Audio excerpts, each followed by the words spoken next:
We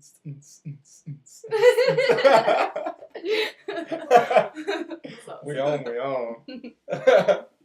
Hey. And again. And again. I hope you guys are ready because we're just gonna fucking ramble. Yeah. I love it. We don't even have like notes for this one. No, we have no idea. We're just talking now. I love our chat. It's good. It's so much fun. But we're just gonna. So we thought that this time around we would sort of divert the course from the Sex at Dawn podcasts, and I thought we'd dive into a little bit about you as well, because like the guests keep hearing you, but they don't really know you. They don't know me. Do I know me? No, I'm kidding. Wow. Shit. No, that's a good point though. That's a good point though. Yeah. So we should talk a little bit about that, and then we're also going to talk about. Yeah, I really want to cover the importance of communication and respect, honesty, some of our past relationship experiences we can dive into. Cool. Down. Yeah, I've had a bit of a rough time lately and in the past with that, and I think that it's really important to do our best as human beings to minimize suffering. Mm-hmm. And one way that we can do that really is just by speaking our truth and being honest and upfront with people, because at the end of the day, that hurts a whole lot less than being led on or lied to or ignored or whatever the case. So we'll talk about that too. Yeah, sweet. Cool. That sounds so really good. Who am I? Well. So like, yeah, I mean, did we ever do your story, like a bit of who you are on the first one? Maybe? I can't remember. I don't think so. No, I don't think we did. So trust me, I'm credible. I'm kidding. Like, you don't know who I am. Hey, neither of us are credible. We're just an open-minded bunch of kids with opinions. Yeah, kids, literally. Kids with opinions. That's a good way to put it. Okay, so give us a little background on you. And, like, feel free to go into a bit of depth if you want, because we've got some time. And we can just blur. Yeah, we can. I don't know where to begin, though, really. I suppose, Yeah, okay, so... What? Oh, okay, so you and I are very open-minded. Mm-hmm. We both love personal development and exploring ourselves, and I feel like we're both on the path to really learning how to take full responsibility for what happens to us in our lives, etc., etc. So maybe, how did that come about for you in your life? Like, how did you get to that place? Were you raised by parents who like, you know, who taught that? Yeah. Or did you find it on your own accord? Like, give us a bit of a background in your childhood and yada yada. Okie dokie. Very broad. No, for sure. So yeah, well, my parents, my mum was married before my dad, so I had I have a brother and sister. Still do have a brother and sister that have a different dad to me. And so growing up in that household was really interesting because, you know, mum and dad were super, super in love, and I always grew up with like just the man works and mummy stays home. And yeah, so that's kind of, and we grew up in Victoria, so it was just, yeah, there you go. Oh, nah. Anyway, sorry Will. Sorry I had to witness that. Shit. So yeah. So hang on, just on that real quickly, because this might be relevant later. So would you say you grew up with a model of what the perfect relationship would look like? Totally. Okay, cool. Totally. That's really interesting. Standard narrative. Yeah. Picture perfect family, really, up until I was like 9. And you know, my parents were like any Aussie Victorian parents, like they Aussie battlers, as Julian put it. Yeah, that. So they'd like, you know, they liked to drink beer after work, etc. So, you know, I was talking about this with my mum and my sister the other day, and I suppose we didn't really see much of Dad. Like, he would be at work all day and then he'd come home and he'd just kind of want to be around Mum. So, yeah, that was interesting. So it just kind of showed, though, how much in love they were. Like, and Mum was always there, like, for us. And it goes to show, it's interesting how the standard narrative often results in parents who are, very predominantly brought up by the mother. Yeah. And have a very... it seems to be that way. Yeah, like a lot of feminine impact in their upbringing. And almost a distant relationship with the father. Yeah. Totally. It's like a very 1950s style. Yeah. And that's actually what I aspired for myself until I was mid-teens. I was just oh nah, I want to, just be the stay-at-home mum and cook and clean and do all the womanly things and because that's what I grew up. That you were exposed to. Totally. Yeah. Like Jay Shetty says, you can't be what you can't see. I heard him say that today. I love that, and I'm just it's so true. If that's your environment, then that's what you expect just is. Yeah, that's right, and that's all I knew. And as far as I was concerned, that was happy, and that was my happy childhood. And actually, then I suppose from then on, when my dad passed away when I was 12, he committed suicide, so that was a really heavy thing for our family to deal with. So I suppose after that it was not the picture perfect model anymore, and it was unraveling where it kind of went wrong and all of that. So then it was that was ripped away, but it's that was when we were happy. So that's what that's where my happiness is when I'm doing all what my mum had. But yeah. I suppose my mum didn't have that, so to her, and I totally see that she's the proudest mum ever. To her, that's cool. That was the perfect life, and I totally see that because that's she didn't get to have that, and that was just standard what most people have. So to be able to give that to us was her. She's no, I've done it. I've done what I've. That's my purpose. That's my thing. Yeah. And I love that, and I love that I was brought up that way, and literally seeing the love that my parents had will give anybody hope, I think, because they're only together for 15 years. I say only, but that's a long Still time. A significant amount of time. Yeah, but they loved each other up until the end, pretty much. So it was pretty cool to see. So just backtracking really quickly to your dad passing, and when you said before that you felt the relationship there was somewhat distant. Yeah. When he passed, how did that feel to you? Did it feel oh, well, that was kind of distant anyway, and obviously there was a sadness there because he was gone, but you were kind of well, I barely really knew him anyway, or was it more like a real shock and this person that I sort of looked up to but never got that much time to spend with, now he's gone and that opportunity is no longer? Yeah, for me, that's what that was the latter. Yeah. Because I suppose I was always my dad kind of wanted a boy, I guess, and so he embodied that into me, and so I was dad's little mate. I was literally just a boy my whole life, and I honestly felt a little scared to express when I was getting a little bit older. Maybe I don't want to wear a Shrek top today, Dad. Maybe I want to wear a nice pretty sparkly top or something, and it'd make me feel really weird about it. Oh, really? So I was okay, but I wanted to just make him happy. You're his oldest girl?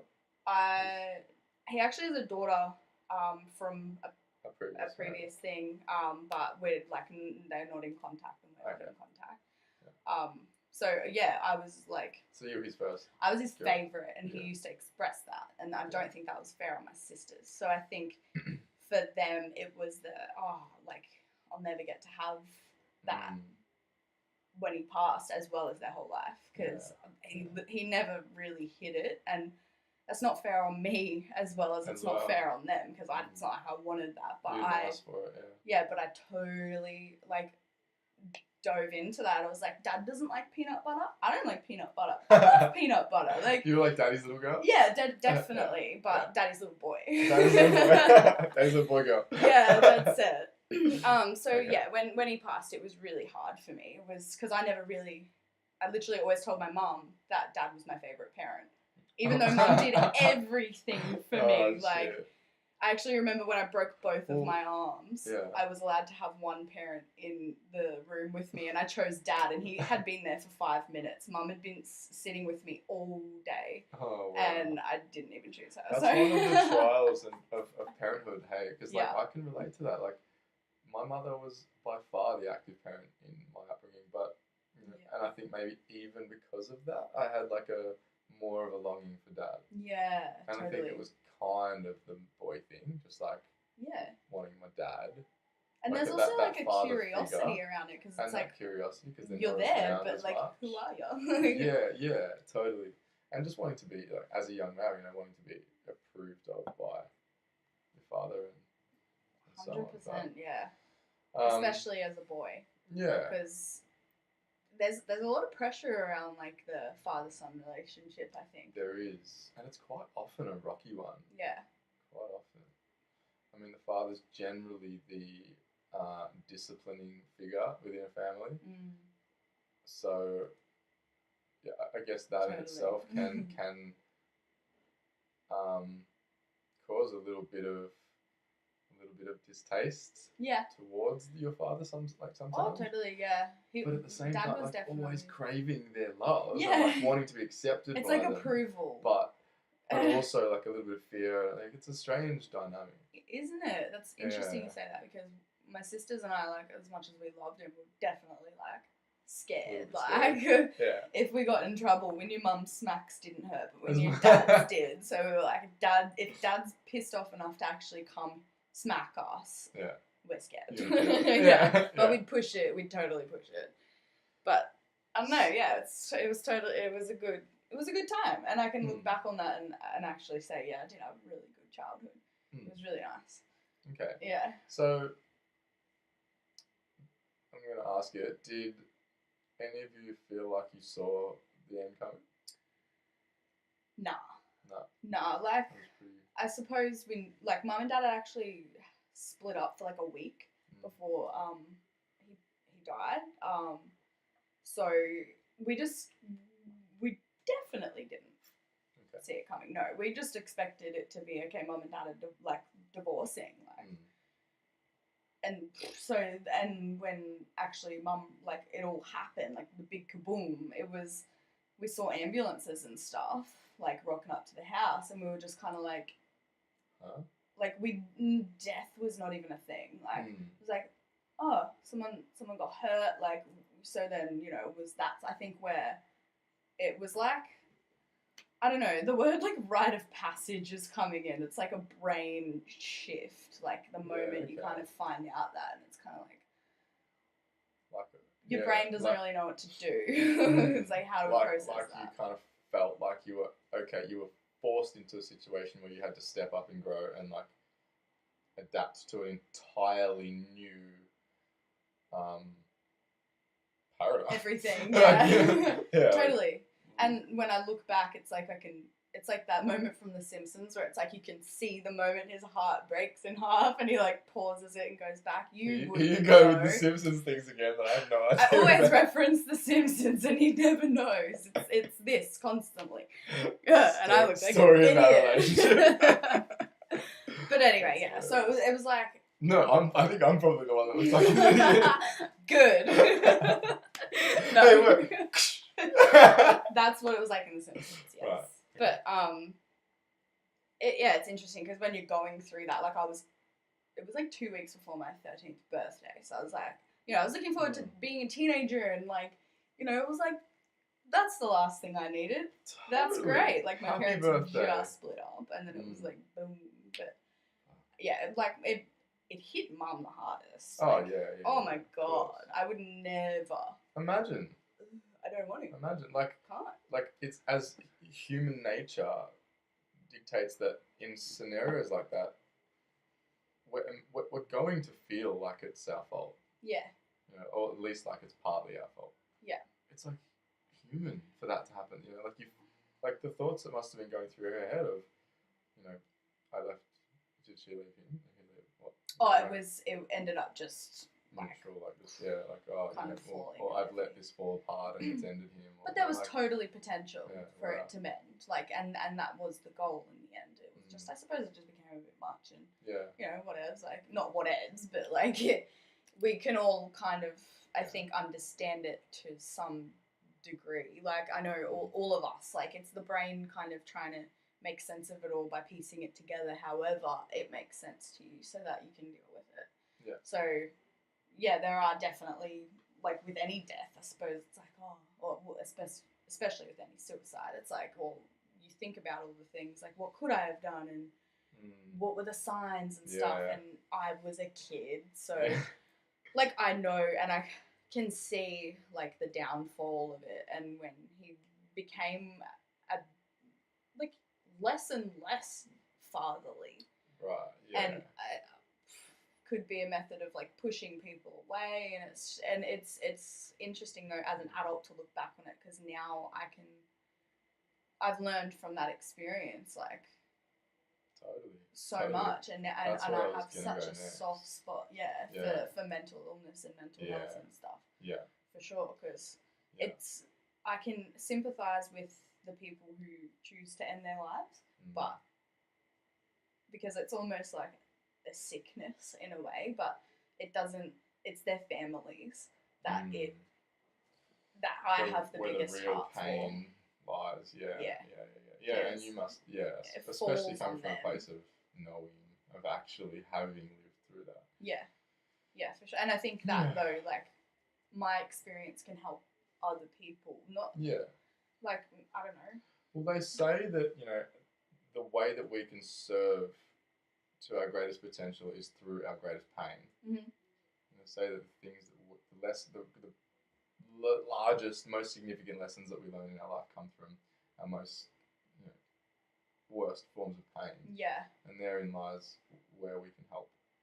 And I think strength comes from how you handle that pain in a very big way, actually, because it takes a lot of strength to be able to live with pain. Totally. Like life, it's like involves pain. Strength is like grown based on how you choose to tackle each set of circumstances that come up after that, knowing that that is in your past. Yes, and learning and it will always be.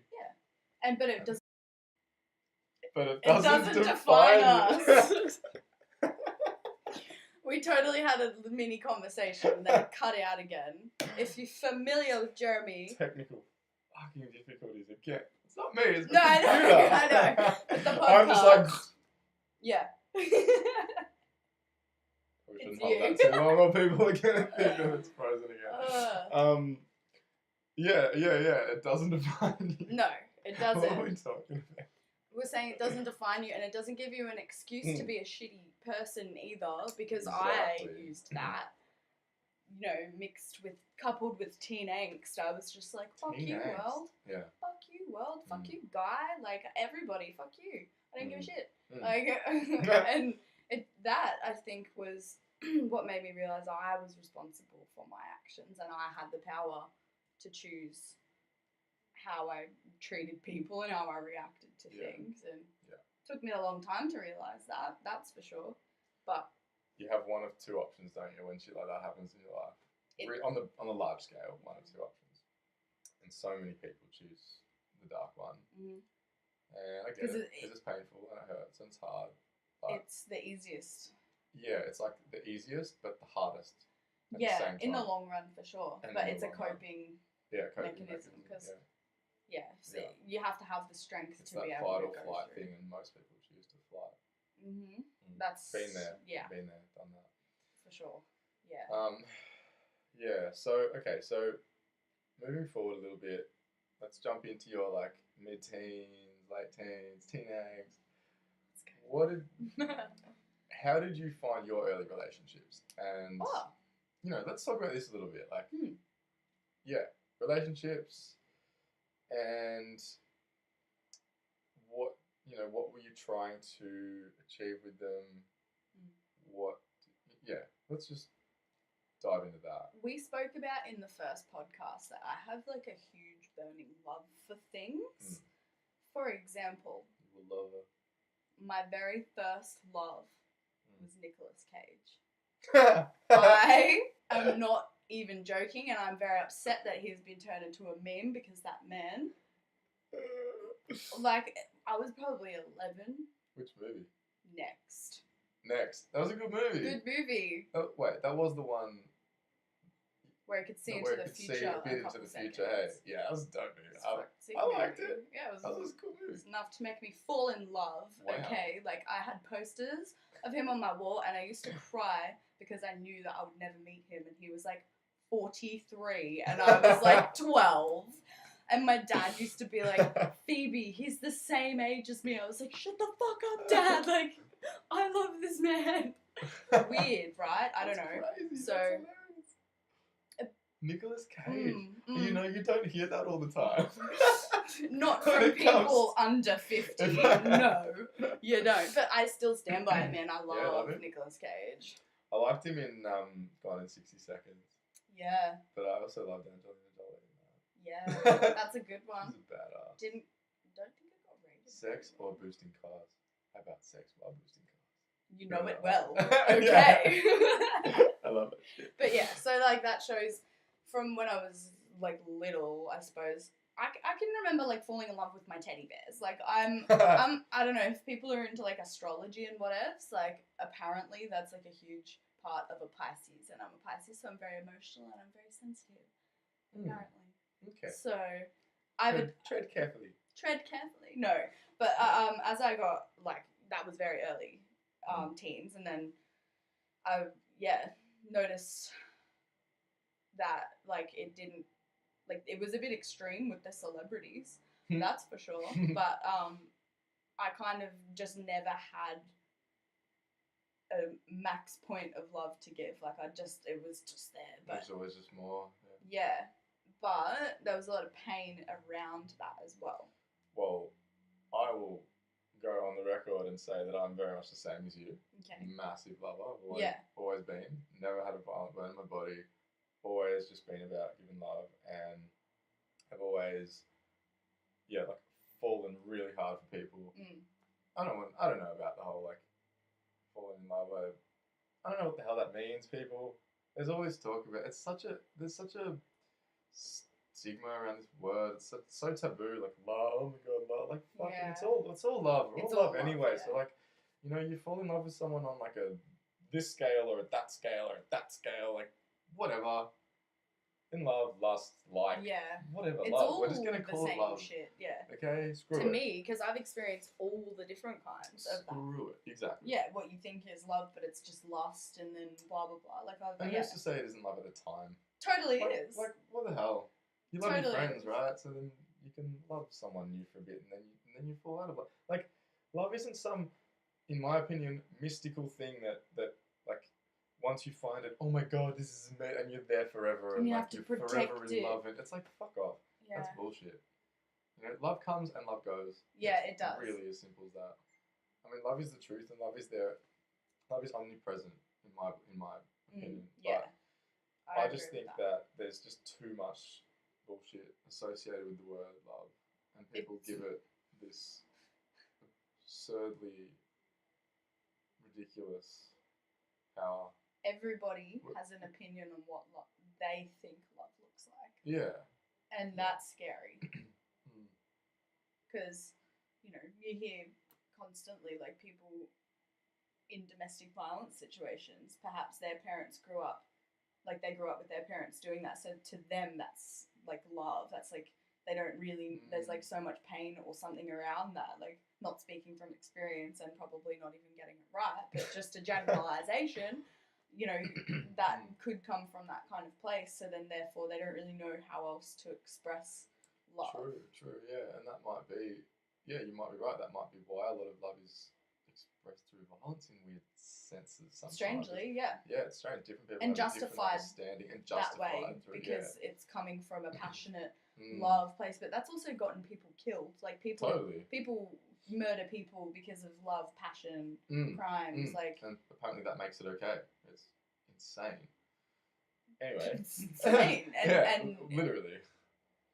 Yeah, so. Okay. So. Kind of got off topic there. Yeah. So your relationships, like. Yeah. Early days, so big love giver. Did you find, okay, so for me, I found myself very often becoming becoming infatuated, falling in love, whatever you want to say, with someone, and wearing my heart on my sleeve, and it ended 99 times out of 100 in a lot of pain.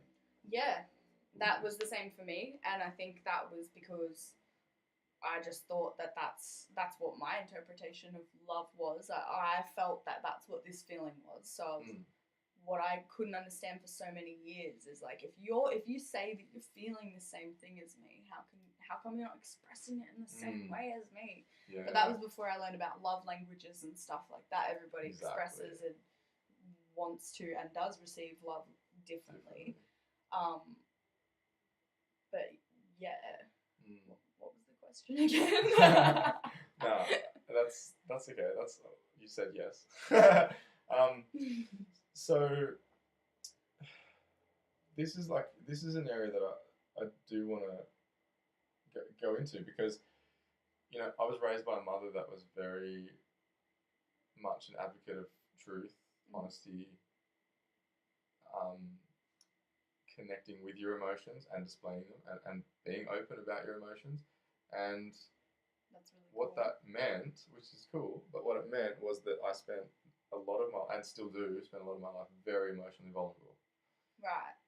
And so I find that quite often I put myself out there to maybe too quickly, too much of me too quickly or something, which often leads to pain.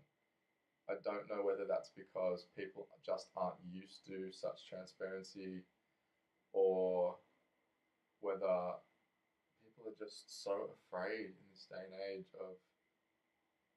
of letting people in. That seems to be a big thing at the moment. That emotional vulnerability. Being emotionally available. Yeah. Nowadays, I think that's really suffering. I think a lot of people are really struggling with that. I think a lot of people in the dating world would agree with you on that. Yeah. Yeah. And speaking about the dating world, just quickly, because think about how many people these days are talking about, I'm not in the headspace to be dating. I'm not in the that's just not where I'm at right now. I've got so much else going on, and I've said that for 8 years. Maybe not 8 years. I've copped the first couple of years for me were, I just fucking sucked and I couldn't make anything work. But then I adapted to that and learnt that, not learnt. I cultivated a belief in my head that I sucked at this. I'm no good, and I need to let go of it and just focus on being able to do me and be okay being alone, because I felt like that was just going to be the way the future for me, which is fucking no good. Which you told yourself that, yeah. And then I need to work. That was your safe place. Definitely, and still is very much. So that's a hectic belief system that over years too. So it's very well ingrained now, and so I find it extremely difficult to come out of it, because it feels like every time I poke my head out of it, I repeat the mistakes from the past, end up hurt again, and then find myself battling through that fucking marsh and blaming to get yourself. Back on solid ground and how could I myself. put myself out there like that? I know better and all that kind of thing. I'm just better off alone. It just works better for me, and then just getting stuck in that again. Which I have no problem with being alone. Obviously, after the stuff, but it's not what I want for myself in the long run. Well, that's good that you know that, because there's people out there that definitely know that they don't want to be in a relationship or can't see.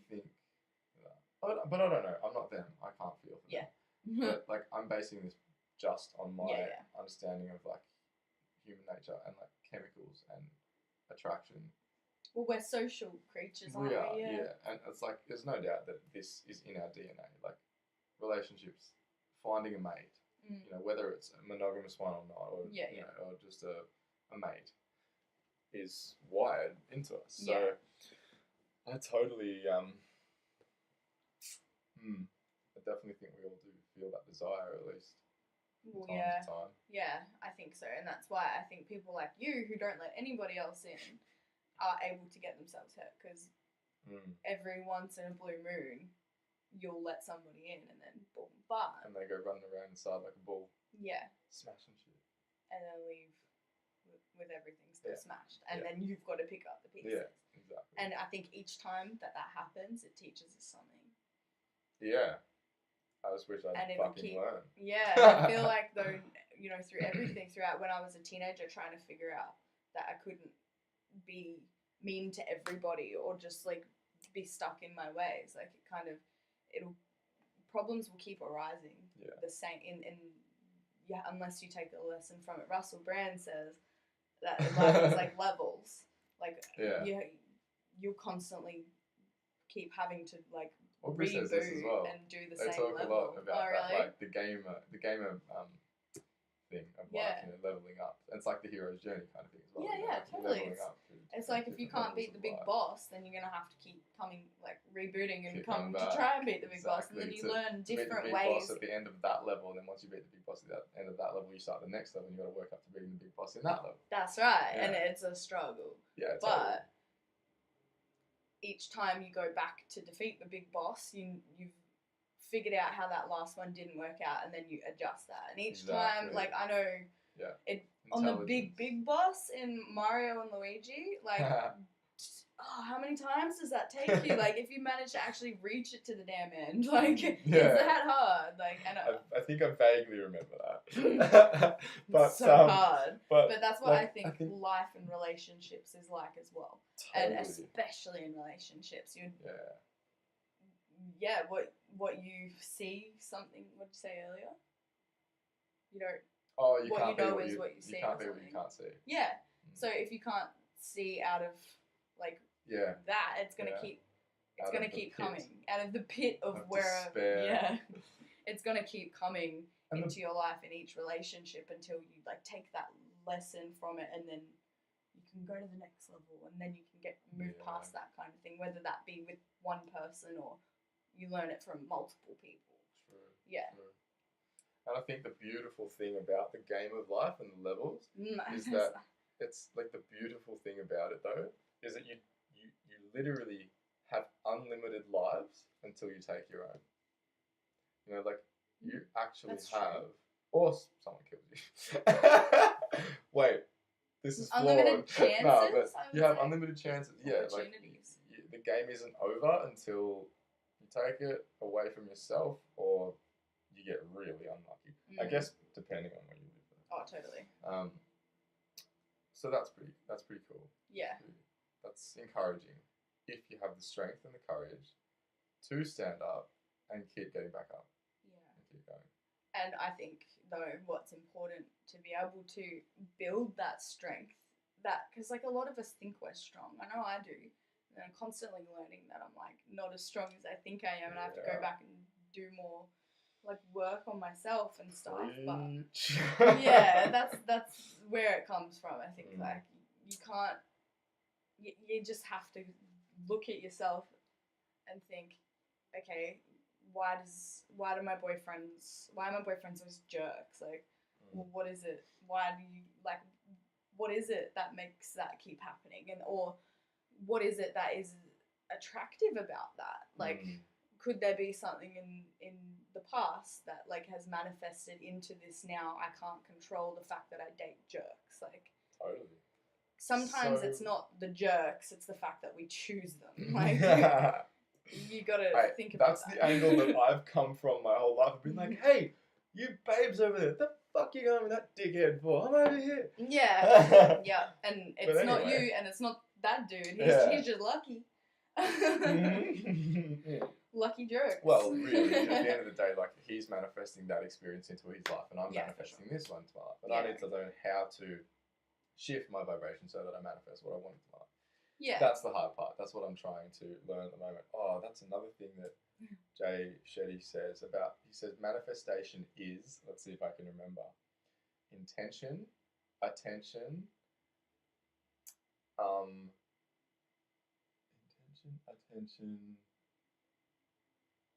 how have I forgotten the other two?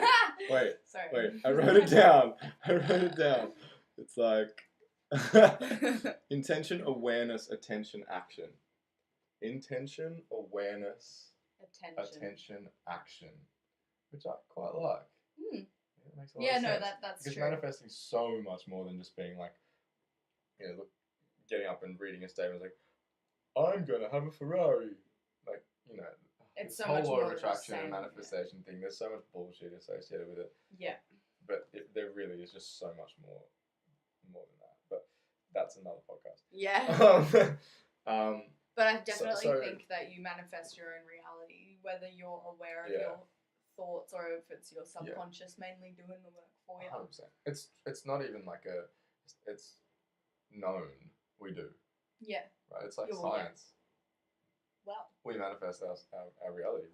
We literally do. Yeah. So what I wanted to say, okay, so what have you manifested in your life in the way of relationships that you don't like? You know, something that, let's just that's the question. What have you manifested in relationships that you don't like that you want to change in the future? Well, I suppose each relationship I've been in has been completely different from the last, and I've learnt something from each one, and at the end of each one I can say there was a lot of reflections of just me. It was more so taking away that like just this is where I'm not going to let this affect me. So each time after the pain of the breakup and whatever, that's what I've taken away. But each one is so different from the last, so it's not really a recurring manifestation for me. Okay. Per se. Okay, so you wouldn't say that there's sort of a recurring theme? No, not really. No? No, not with the guys. Like, they're all... Nah, it's also different. Okay. But each one has been, a big lesson in itself, so... Yeah. Because for me, I know that the relationships that I've encountered over the years, and I mean, when I say relationships, I'm using that term very loosely. I'm talking about just like brief women that I've dated or seen, or women that have come into my life and left, basically. Yeah. It's 99% of the time been about communication. Mm-hmm. Terrible communication. Communication is something I'm very passionate about, and I just believe in it. I just believe that communication is the key to everything. I just think if you can be fully 100% authentically true in the way that you communicate with another person and give them that respect, I just think that goes works wonders. That goes a long way. Yeah, I definitely agree. I think that truth is love and truth is respect. So yeah, it's sort of all one and the same. Yeah. And so I've just found that time after time after time after time again in my life, I've come across women that don't show me respect. Mm-hmm. Constantly. I get treated like shit, made to feel like shit, either ignored, spoken to in a way or had the truth hidden from me, or they're just bad communicators, just naturally. So many different dynamics that have just ended in me feeling like fucking shit, just feeling like scum of the earth, like I'm worthless, I don't give a fuck, and I have a lot of stories, but I won't go into them too far. But I really believe that one of the things that makes us feel the smallest as a human being is being disrespected. That in itself, just feeling as though somebody else feels like you aren't worth their time or energy or effort, or like you aren't important, is crushing. It is. It's a horrible feeling. It's a horrible feeling. But I think for each of us, what we deem as disrespectful is completely different. You might not know that you're disrespecting someone while you're doing it, but to that person, it's like, how could you not know? Same as me saying, how could you not love me the way that I love you? Everyone's just different. Yeah. And personally, in order for me now, I'm at a point where for that to not affect me, I've got to then change the way that I feel about the way that I've been disrespected. How can I why does that make me feel disrespected? Why does it trigger me so much? Exactly. Yeah. And you're big on communication, so communicate with yourself. No, I'm kidding. I'm just kidding. Yeah, but yeah, that's a tough one. It's totally a tough one, and I've actually, when you said communication, that has stood out. It's definitely one. Hey? Yeah. Because like I try and go on these, introspective journeys to figure out why it hurts me so deeply, and I can't figure it out. It's like it just feels like a fucking basic human right. I just feel like I fucking deserve the truth. Yeah, like, everybody does deserve the truth. Like if someone, let's use an example of a recent situation. Okay, I'll go through it exactly. Like, have a mad time, meet someone. This is just the first time. Meet someone, have an amazing time. Everything's great. You spend like 5 hours together, talking all night, make out, blah, blah, blah. Everything's great. Keep chatting, but you notice that the conversation on her behalf just sort of starts to slowly peter away. And then next thing you know, just nothing. Just days and days complete ignoring. Watches my stories. I can see it on Instagram. Yeah. I can see that. Like, not like she's disappeared off the face of the earth. She's there. She's online. But ignoring completely. Doesn't even say seen on the messages, And I'm going, rude. I might sound like rude. And I might sound like a freak here, and I'm like it's the first time. I know it's the first time, and that's like the problem for me here isn't that I'm in love with her or anything like that, and I'm like, oh my god, she's broken my heart. The problem here is that she's made me feel like fucking shit because she's just completely ignored me, and that's made you. Probably make up a whole bunch of scenarios in your head as to, oh my god, what did I do? What's going on? Where is she? I'm going like, what the fuck did I do? And did we not have that chemistry? Did she not feel that too? Yeah. Like, I totally get that. Like, in reality, all that I know that happened was that I had a fucking great time, and it appeared that she did too. And so I'm just, you just get left with this like sense of wow, like all it takes is a 30-second text just to be like, look, I'm really sorry, I'm not feeling it. Like that's it. And you can decide how you say it. You can say it gently. You can say it a bit abruptly if that's your style. If you just want it over, you just want to pull the plug, say it abruptly. I don't give a fuck. I'm a big boy. I'll be okay. Yeah. But I think a lot of people, it's definitely easier to just like not talk about it and just brush it off. But brush it aside. Your feelings are obviously not being taken into account. Yeah, exactly. And it comes back to the thing I said at the start of the podcast where it's like, I feel like the goal with communication should be about limiting suffering in the world. Yeah, I think so too, but it's not. It's just not. Totally. It should be. It's selfish. Yeah. We're all selfish. We all are, and it's all to protect ourselves. All about how can I limit suffering to myself. Yeah, and I think that needs to always remain your goal, and it's so fucking hard when times like this, when it's like all these emotions are coming up. It's like impossible to remember your truth and remember who you are. Like it's, and then when you do, you're like, yes, bitch. Like I remember who I am. Like I forgot for a sec. Thanks. Like, and then it kind of makes you think like I don't want to be with someone who makes me forget who I am for even a second. Like, I think at times like that, as hard as it is, just remember your truth and just do. I feel like though, because I've been there, like where I've just kind of ghosted, I suppose. I'm a huge believer in karma. It's come back and bitten me on the ass. Yeah. And so I think everybody knows what one of those feels like. And I don't think that people will sort of be able to correct that until they've been on the other side. Yeah, that's probably true. Like they need to feel what it feels like to have it happen to them. Yeah, to then be able to like empathize with that and be like, oh, that sucked. I don't want to do that to anybody else. Like, and I think most people would probably resonate with that and then be like, okay, so maybe this person hasn't exactly experienced that. Yeah. There's so many things that could be taken into account for sure, but communication is a huge issue in just like life these days, and especially when there's a phone between most of us. 100%. And like all that happens is people end up making assumptions, and that ends up hurting them more and the other person more.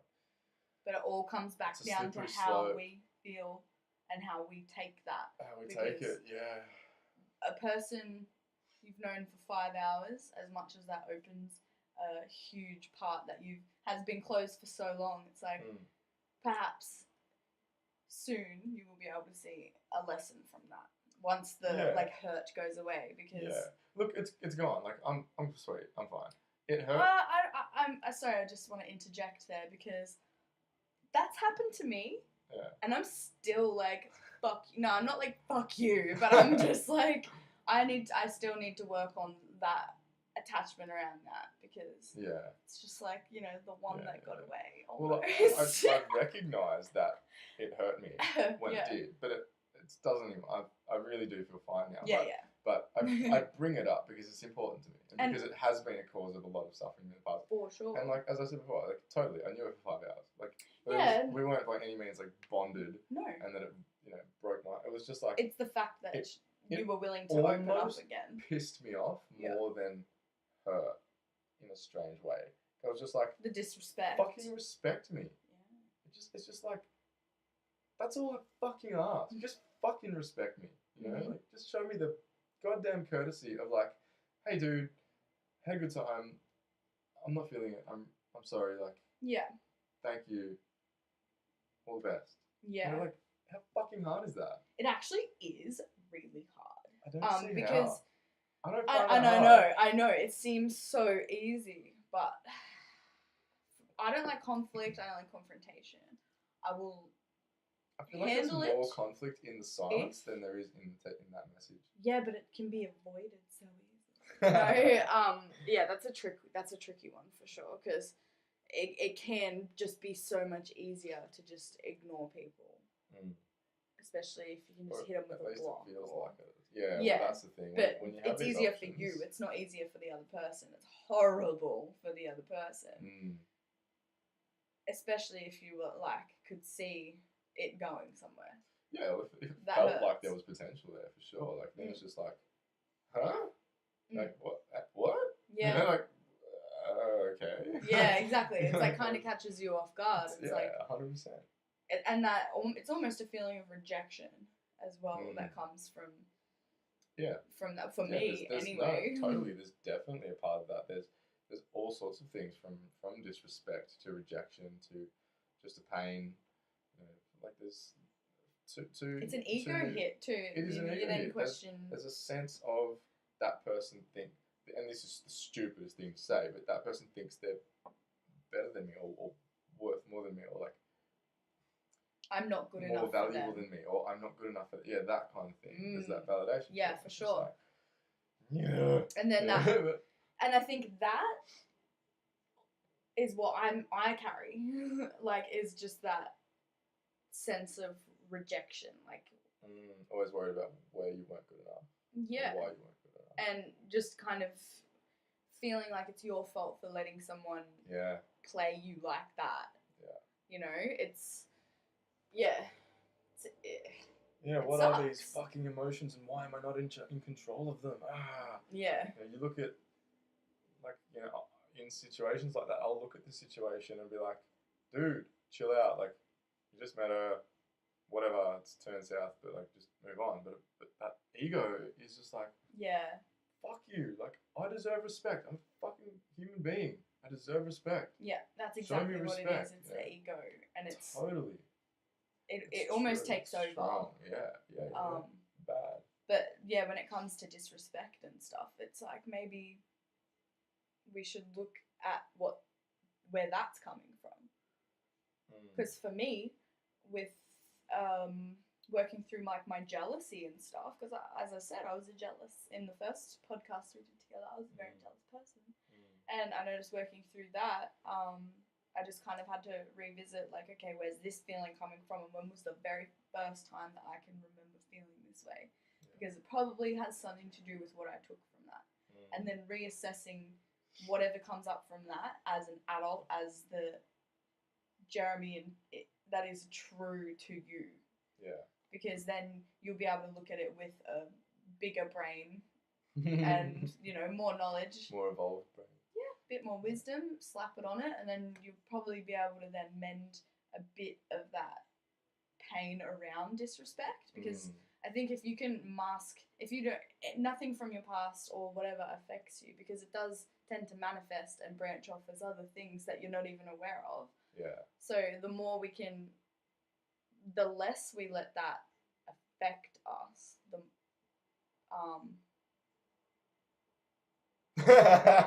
the more we can recognize that and go back and sort of attack it from its source instead of blame the other person or even let that feeling in. That's my motivation, is this feeling is gross. I don't want to feel this way.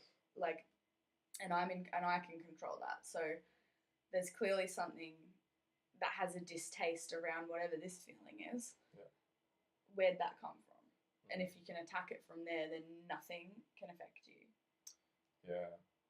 Going to the root of the problem is huge. It's hard and it's painful. It's so hard and so painful. And I don't know yet where the root of this problem comes from for me. And that's one of the reasons why I feel so much suffering from the pain. And it's an area I definitely need to explore and work on. The ego always will try and fight anything, because the ego just wants to protect you. It doesn't know any better. Yeah, but it wants to protect itself within you. Itself within you. The ego self, like this self that we perceive as ourselves so often.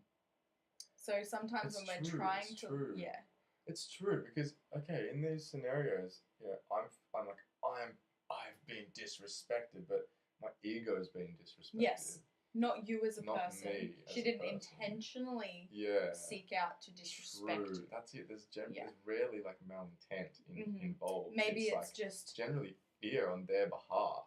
That's what I was just about to say. Maybe it's just the fear around writing a confronting message. I get a huge charge out of something that wasn't meant to hurt me, but was them hiding from pain for themselves. Yeah.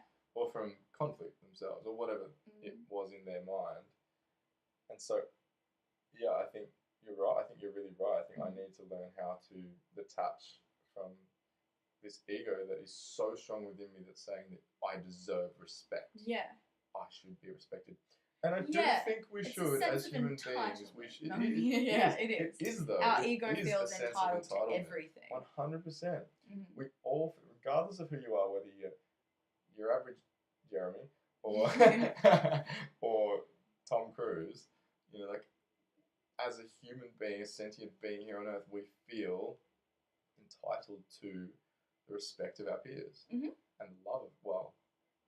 Not so much entitled to the love, but the desire for the love of our the desire for the approval of our peers, and that's something Russell Brand said as well. He's like, the more famous he got, the more people didn't like him, because there was more people that did like him as well. And a really hard thing for him was getting over the fact that people didn't like him. Yeah. And he had to accept that not everyone's gonna like you. Yeah. And that. The law of polarity, My God.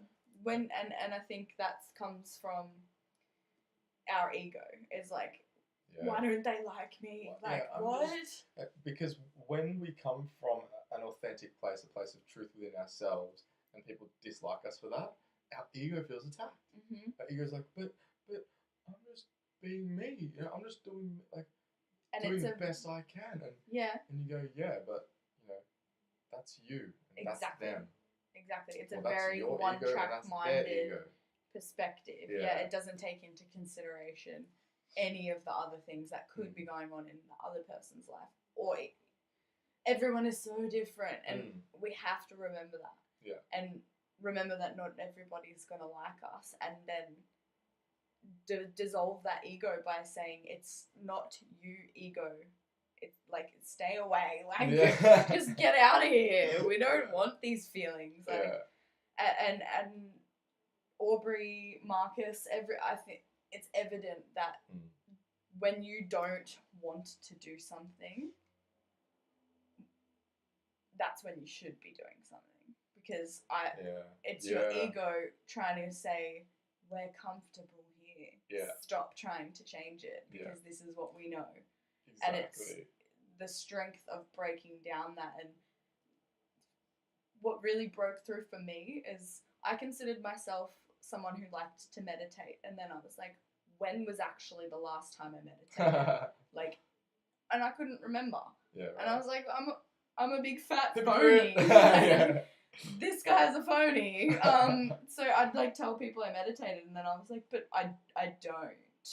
So I started thinking like, you know, I do actually think about it all the time. I'm like, nah, I won't do it. But why wouldn't I do it? It was the ego saying, no, we're good. Like, you don't. Yeah, like we like this stress. We're comfortable in here. We don't need to have a relaxed brain. Like this is how we get through shit. Remember?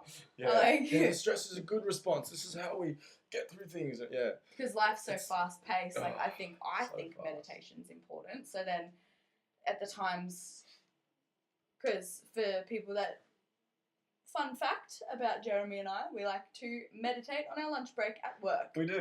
And I wouldn't have done that if he didn't do it. And now on the days when I'm like, I kind of just don't want to, I literally am like, go do it then, because I can recognize now that's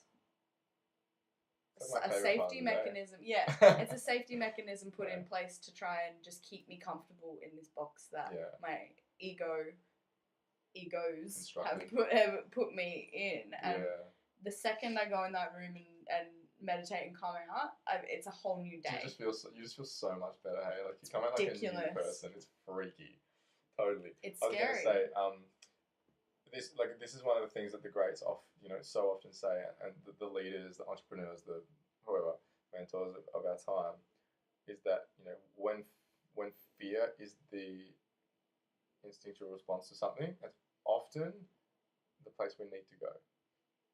That's right. Often the world telling us that this is an area that we need to improve in or to experience or to overcome.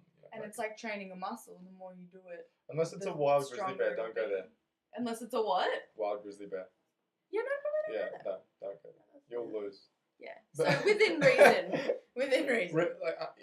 Because there's two types of fears, right? There's authentic, true fear, the fear of danger. And there's rational fear. Rational fear, and there's inauthentic, irrational, stupid fear, the fear of a perceived outcome or, a perceived outcome, assumption, a fear based on an assumption. Yeah. And using, like, metaphors and analogies really helps you kind of get through that and put it, because our mind likes to be very dramatic and make a big picture out, like, this is the worst thing that's ever happened to anyone in the world ever. Totally. So, like, what just made me think of my irrational fear is, like, I will be in a lake. I can literally see the edges all around me. There's no sharks in here. But if I can't touch the bottom, I can't even enjoy it. I'm the same. Can't even enjoy it. You just have to get the hell out, because I'm trying to enjoy a swim and I just can't stop picturing jaws coming to eat me. For me, it's like, it's anything. I don't care if it's fucking seaweed. It touches my leg, I'll lose my shit. It's so if I can't see. So maybe that is irrational. Well, it is. Like shark in a swimming pool, irrational. Shark in a swimming pool. That's irrational. Even at night time, when I swim at night and it's dark in that water, I'm like, shark, and it scares me. That's hilarious. That's an it's issue. So true though, isn't it? That oh my god, I have just blanked. That our minds will always take us to the most extreme scenario that could happen. The worst possible scenario is where we will go. Like, okay, let's think of an example.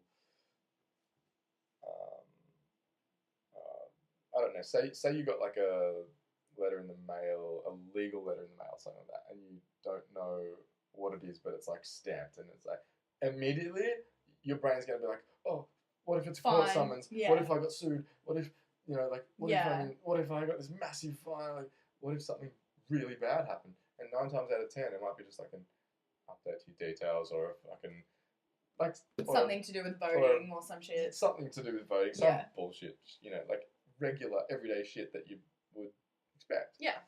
It's so incredible. Our brains just go immediately, just wig out. Perfect example is when you're driving and there's an RBT and you're about to get stopped and you know you don't drink. Like, what if... You instantly, when you get pulled over, you're like I'm gonna throw up and then you're just like, hang on, I haven't done anything wrong. Yeah. But you automatically picture like getting arrested or like just even getting in trouble by like a police officer. I do anyway.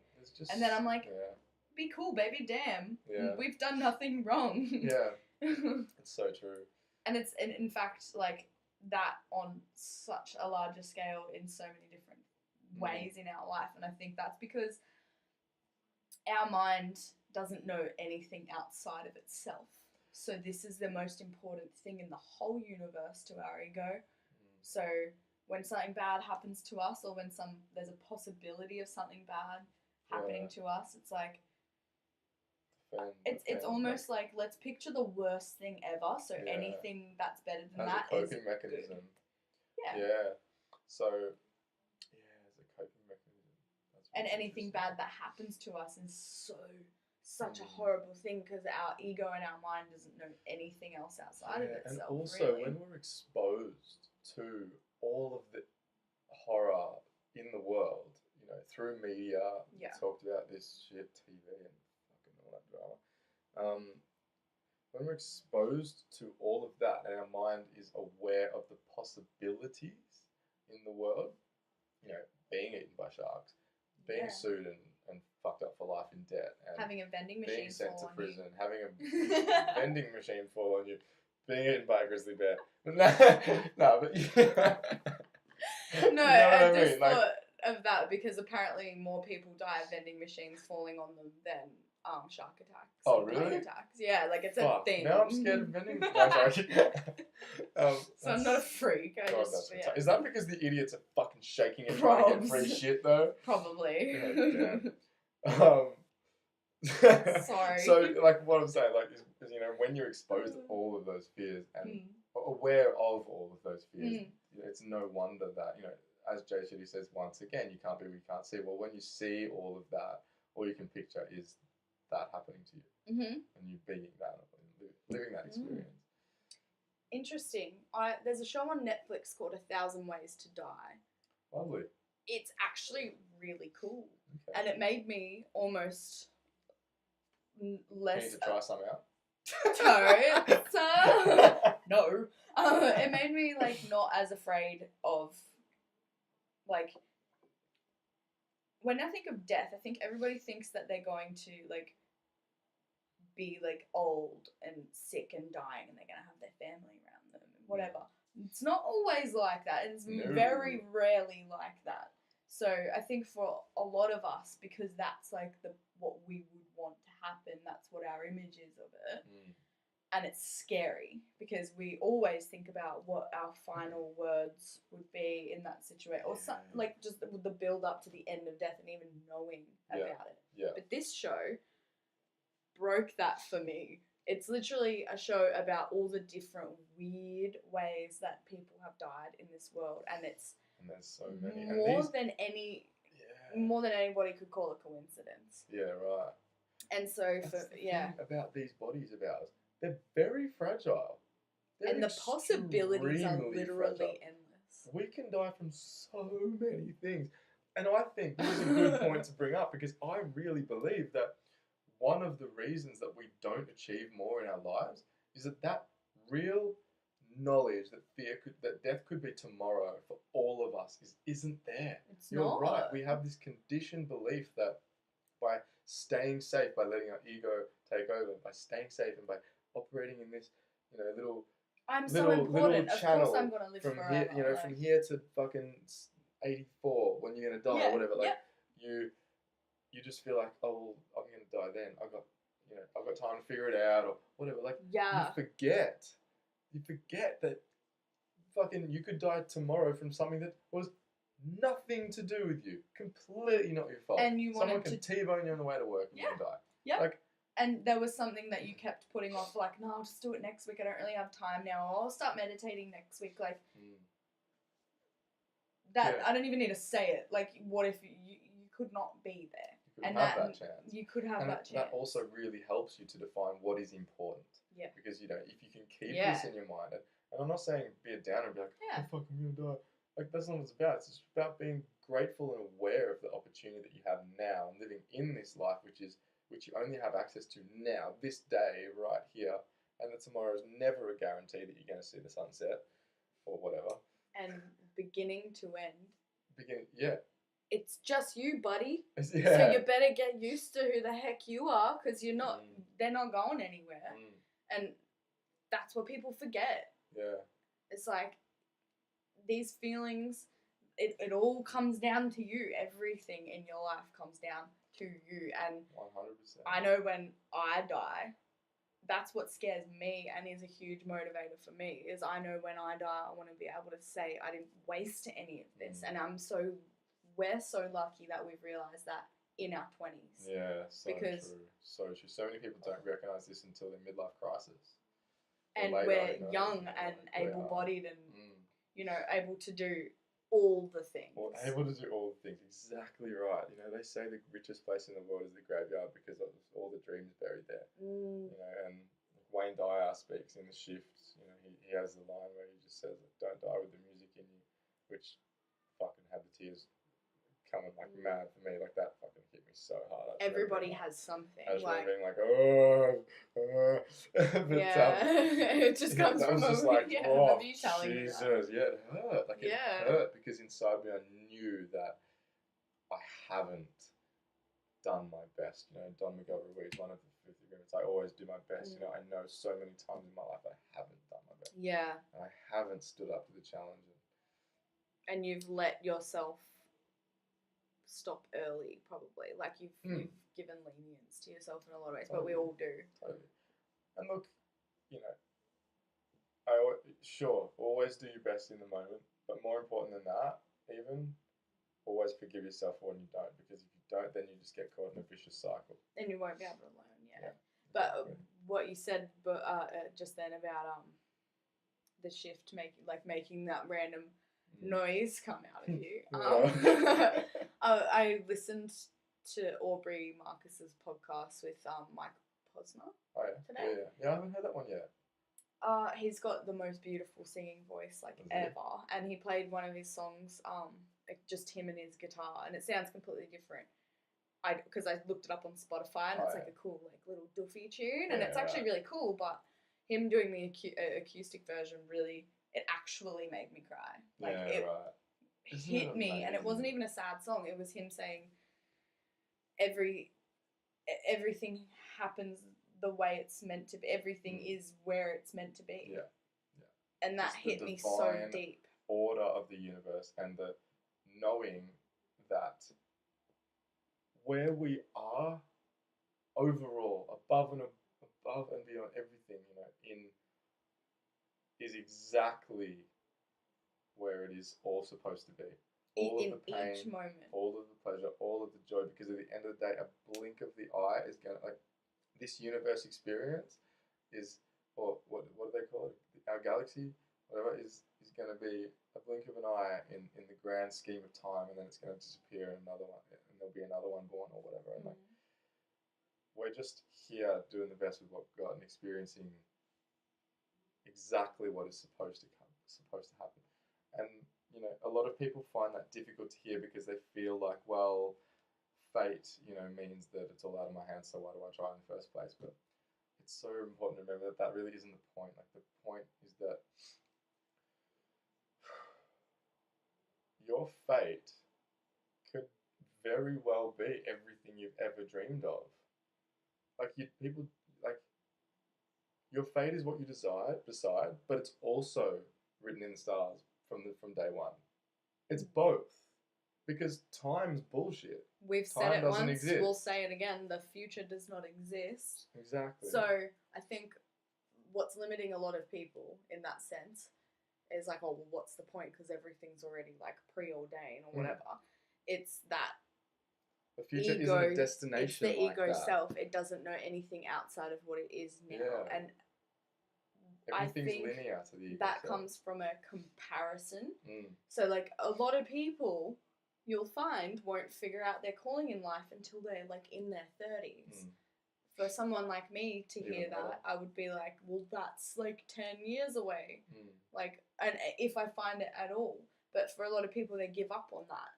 They give up on trying because everything's already set out for us. Well, no, like, you don't even know yet. It could be so much better, but you don't know. So you're not trying. Everything is just this moment. Everything is exactly how it's supposed to be in each moment, because it's up until now. If time is linear, we're always at the forefront. It's like not even future like doesn't exist. up until now. It's only now. It's only now. It's up until now, always. Exactly. Time's such a strange thing. Like, we're so attached to time. Yeah. But it's just Father not time. that simple. He's our daddy-o. Daddy-o.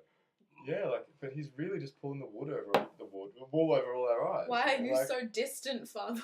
He's just he's just taking the piss. We don't really understand time. No. Well, I think maybe some, like scientists, the ones who created the time, you know. the people like, okay, by the way, there's a yesterday and a tomorrow. But where we stand as individuals, like on a grand perspective of life, like what is the future in regards to time? Sorry, light. That was scary. But cool beans. Well, we're like way over time already. Because remember the last clip? Yeah, cool. Cool. No, that's cool. Which is annoying because an hour's too short. People will listen. I hope so. People will. Joe Rogan does 4-hour podcasts with Alex Jones, of all people. InfoWars, man. What's that? He don't even get me Case started. in point. Just Google it. YouTube him. He's an interesting man, to say the least. Okay. Yeah. Well, I'm not going to do a Joe Rogan, unfortunately. No. I'd love to, but I'm not going to. No. I'm trying to think of these poor people. Yeah. But what did I want to say? Okay, that's right. I wanted to ask one question of you, and you have to answer it straight really away, quickly. Yeah, and in like a few words, least amount of words as possible. Shit. What is love? Baby, don't hurt. That's a terrible answer. I had to. These are the first thing. That's what came in my head. What is love? Baby, don't hurt me. Don't hurt me. Fuck. That's probably good enough, hey? Just don't hurt me, and I love you. No, I don't actually know what love is. Love is whatever the fuck you want it to be. But love is everything. Love is everything. We all come from it. That we all exist in it. We all are it. We are it. Like if anybody tries to say, well, that's not what love is, or this is love, it's like, shut the fuck up. What do you know? Like you know just as much as I do. Like love is everything. Everything. So we sat down to do a podcast about relationships and about communication and respect and where do we end up? With the ego, of course. I think that's back with the ego again. That's a huge thing that we're always working on. It's just the once truth. You start, it never stops. It's just the truth, isn't it? I mean, it's so difficult to admit it and to accept it, and because at the end of the day, like, yes, everything that happens in our lives, we are responsible for. We called that in. We called that in, and the universe provides it for a reason for us. And so there's a couple of other quick things I want to end on, which I got from podcasts with Jay Shetty. Okay. That I just think work for this really well. Which one of them is that we're we're always trying to change our situations, not realizing that we've been put in the situation to change, which I think is shit deep, epic, so deep, and like, yeah, how can you expect to, like, we're not in control in that sense, you know? Yeah, like, no, how can you level up? Like going back to that gaming thing, like, how can you level up if you're not willing to adapt to the situation you put in? Yeah, and learn from yeah, it and exactly. grow and become a better person. Yeah, like, so I love that. You'd be surprised what you can adapt to as well until you put into it and you have no other choice but to. Yeah. A lot of people don't think that they're capable of doing so many things until they have to do it. Yeah. Yep. Yeah. True. And the other one, which is just on the note of minimizing suffering, because look, you're right. This does come down to ego, but I believe that, you know, that's a really big step for a lot of people. It's a really big step. The first step is even recognizing that you have an ego. Yeah, 100%. And that the ego is what it is. Like, most people do not see the ego. Well, most people just do not see the ego for what it actually is. Yeah. Because themselves, they think of themselves, and that what they think of when they think of themselves is ego. Is their ego, and that's a very strange thought for most people. They're not going to probably be able to grasp. Yeah, no, for sure. I know I could never hear that. Yeah, I know I was told that. I just wasn't ready for that. It's like that information lay dormant in me until I was ready for it, and then I was like, when it was explained to me properly, when Aubrey explained it, I was like, totally get it now. Yeah. Like, I just really got it when he laid down that message. He has such a way with words, really. That message. Yeah, he does. He's brilliant with words. Oh my god, I'm constantly comparing. Just marry him already. I'm constantly comparing myself to him. It makes me feel shit, and that's my ego. Yeah. And so 100%.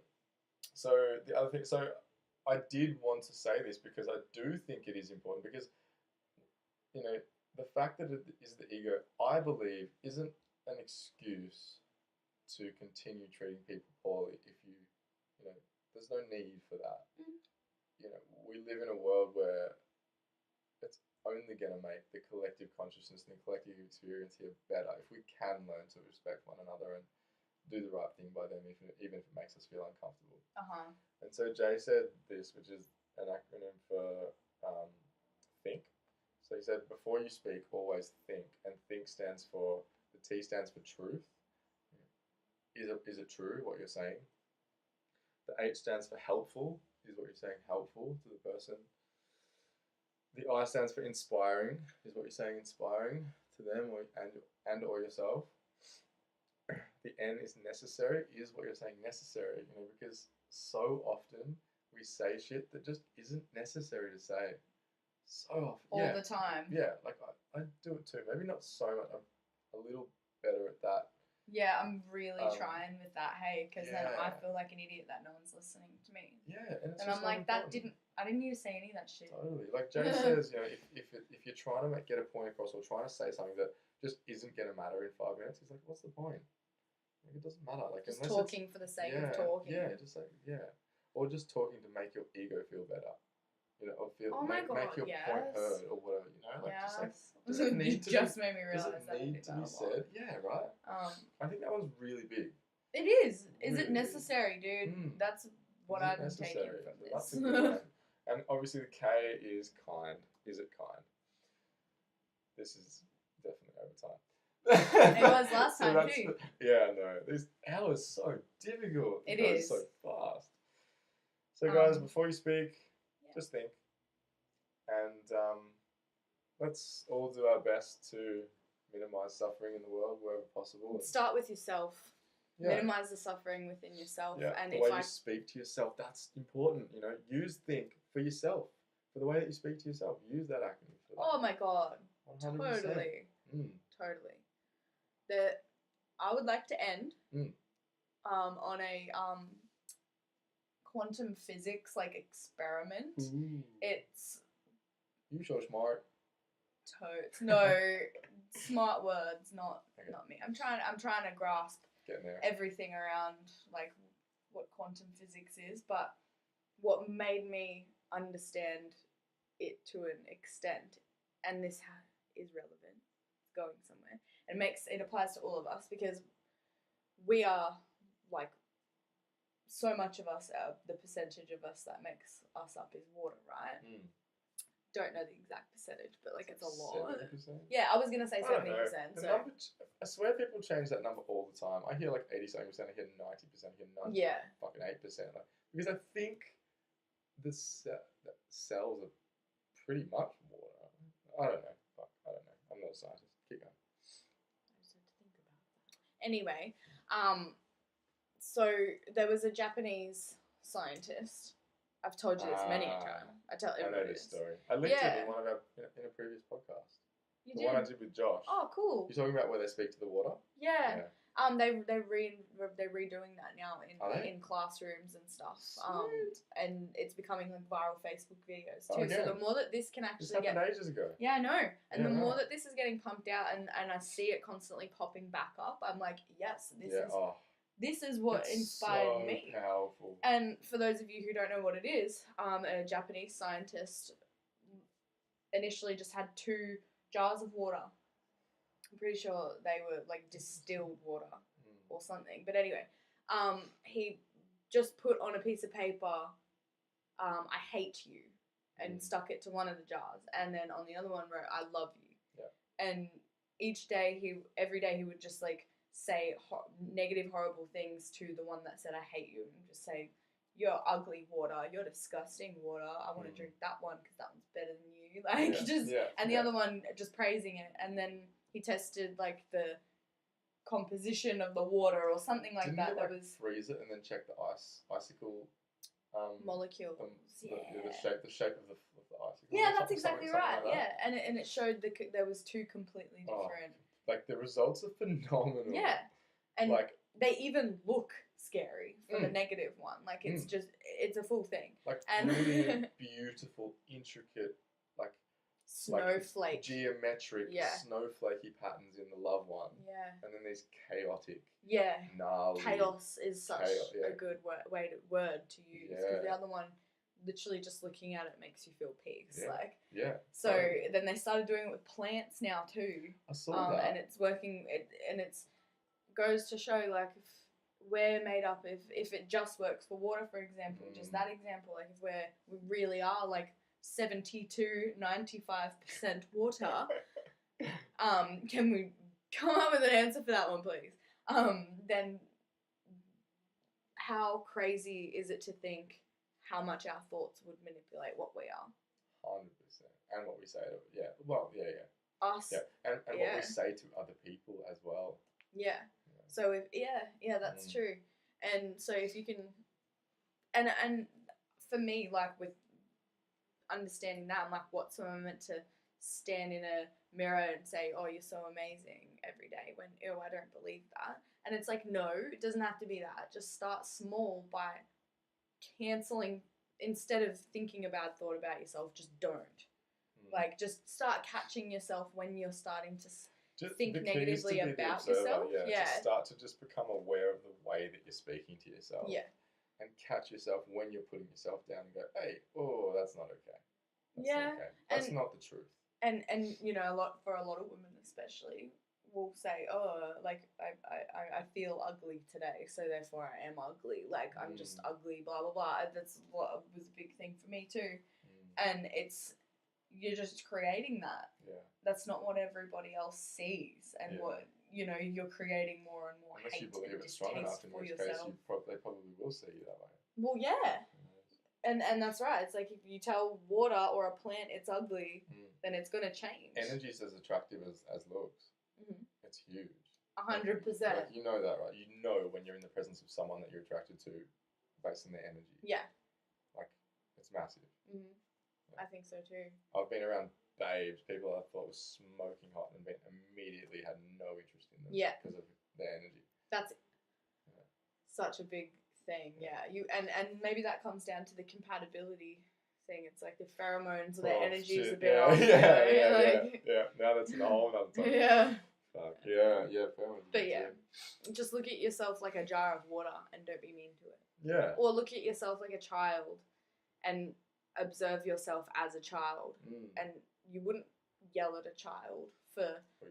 Well, you shouldn't.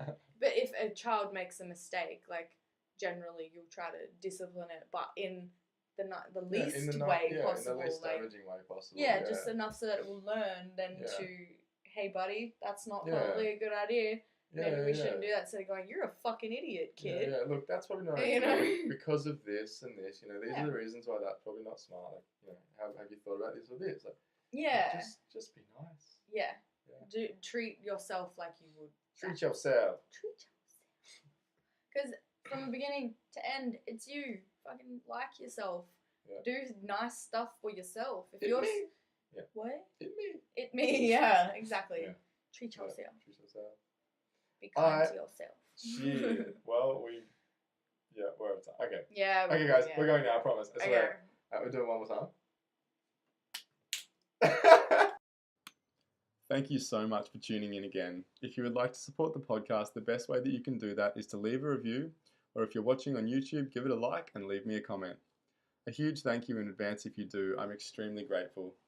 I hope you enjoyed this week's podcast as much as I did, and don't forget to tune in next week. New podcasts drop every Sunday. Big love.